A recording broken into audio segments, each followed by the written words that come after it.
encore, eh bien, on va tout de suite eh bien, parler de cet avis tranché, de cette lettre donc, de Jean-Luc Mélenchon. Exactement. Comme les gens le savent, je ne suis pas un grand partisan de Jean-Luc Mélenchon. Son combat est noble, très noble pour moi, mais il est vrai que justement nous ne défendons pas totalement les mêmes idées. Non pas sur le combat social que nous partageons totalement, mais sur bien sûr de nombreuses choses sur lesquelles je ne m'étalerai pas tant la lettre est belle. Je vais juste vous en lire un extrait parce que je pense que c'est nécessaire. Quelle étrange semaine que celle-ci. Le jeudi 22, j'avais chaussé mes bottes de militant et je recherchais, je rechargeais ma batterie au contact des cheminots qui descendaient la gare de l'Est. Le pays était à l'unisson, le fond de l'air était social et le malaise s'épanchait à gros bouillon, sur la place publique.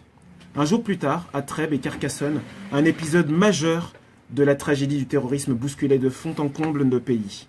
Le même jour encore, un assassinat déclaré antisémite par la justice, celui d'une vieille dame rescapée des camps nazis, mettait le pays en sidération. Pourtant, sitôt close la cérémonie des Invalides à la mémoire du colonel Beltrame, la marche qui devait exprimer l'unité de communauté républicaine fut déchirée par un particularisme communautariste arrogant et sans pudeur.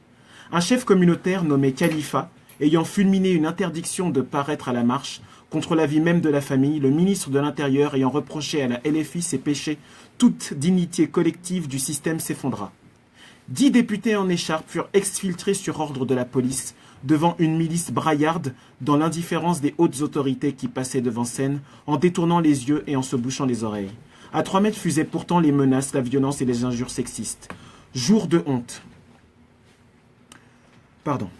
Jour de honte, non pour nous les élus de la France insoumise, au contraire, venus à 10 députés sur 17, seuls sous l'outrage communautariste, nous avons honoré notre mandat républicain en répondant à l'appel que nous avions lancé avec tous les autres groupes parlementaires de l'Assemblée nationale. La honte est pour ceux qui nous ont abandonnés à la vindicte de la milice du CRIF. Les officiels, la police, le cabinet du ministre de l'Intérieur, alertés depuis le matin à tous les étages de responsabilité, les hautes autorités, morales gorgées de leur importance portant crête haute, bras dessus, bras dessous dans la veulerie, laissant le drapeau être foulé aux pieds devant eux. La honte n'est même pas pour la ligne défense juive non plus. Dans cette circonstance, elle défend à sa façon d'extrême droite traditionnelle et violente ce qu'elle défend tous les jours, avec l'approbation des institutions communautaires juives et la bienveillante complicité des autorités de l'État. Elle avait annoncé son coup de force sur son site. Sur le terrain, elle maîtrisa de bout en bout son action comme si elle était certaine d'obtenir ce qu'elle voulait sans que nul ne s'y oppose. L'expulsion de la LFI. Je ne vais pas lire jusqu'à la fin. Je vais vous inviter à aller donc sur le site de M. Mélenchon pour lire la fin de texte. Ce que j'essaye de dire avec ce texte et ce que M. Mélenchon a dit, c'est qu'il se passe quelque chose de très grave sur notre territoire. Comme je vous l'ai dit, je ne partage pas toujours les idées de M. Mélenchon.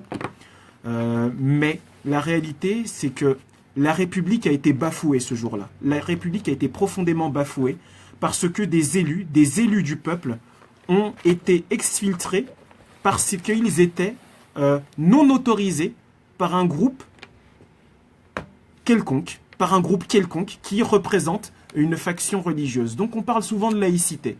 On tape souvent sur l'islam, on tape souvent sur le christianisme, avec justement ceux qui sont contre le mariage pour tous, etc., etc., etc. Mais la réalité, c'est que quand la République est attaquée de toutes parts, et c'est un peu ce qui se passe en ce moment, je pense qu'il est noble et il est normal de réagir. Ce que fait Jean-Luc Mélenchon avec cette lettre est justement une réaction face à la République attaquée. On peut être laïque et être religieux. La religion concerne notre vie privée. Là, M. Knoll, qui a perdu sa mère, avait appelé justement de ses vœux que cette marche soit une marche paisible où tout le monde puisse se réunir. Un homme et son groupe ont décidé d'y interdire un groupe politique pour des raisons obscures, je dis bien des raisons obscures, non pas que nous ne les connaissons pas, mais pour des raisons que seuls eux cautionnent. Et ce que je veux dire, c'est que M. Mélenchon a raison. Il faut réagir face aux obscurantismes, à tous les obscurantismes. Et si nous ne réagissons pas, justement, c'est la République qui est en danger. C'est la République qui est en danger parce que lorsque des élus du peuple se font sortir et insulter comme ils ont été ce jour-là, c'est là où on devrait se poser des questions. Parce que pour moi, l'erreur n'est pas tant dans le fait qu'il soit exclu de cette manifestation, mais c'est qu'il soit exclu de cette manifestation et que la tête de l'État même ne réagisse pas. Le ministre de l'Intérieur ne réagit pas et ne condamne pas justement les agissements d'un groupe qui, dans ses propos et dans son action, a été violent lors de cette manifestation face à un élu du peuple. Donc je vous invite à lire la fin de ce texte sur le site de Monsieur Mélenchon et à réfléchir dessus. Merci Enver.